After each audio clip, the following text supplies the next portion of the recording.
कष्ट लगे, अजब लगे, भल लगे, सुंदर लगे।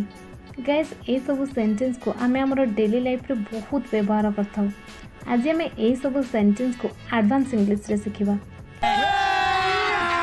अभी मजा आएगा ना भिड़ो। चलते यार स्ट्रक्चर जान नबा। प्रथम आपन को इट साउंड्स लिखा पड़ो, तापर एडजेक्टिव लिखिबे। चलते किसी एग्जांपल संगे मु आपन को भल भाव बुझे दूची।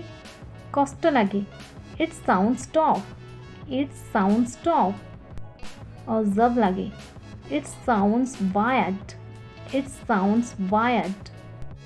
कठिन लगे, it sounds hard, it sounds hard. भल लगे, it sounds good, it sounds good. सुंदर लगे, it sounds beautiful, it sounds beautiful. आपण क्वेश्चन रही खराब लगे, यहाँ को आप मते कमेंट करी जणांतु।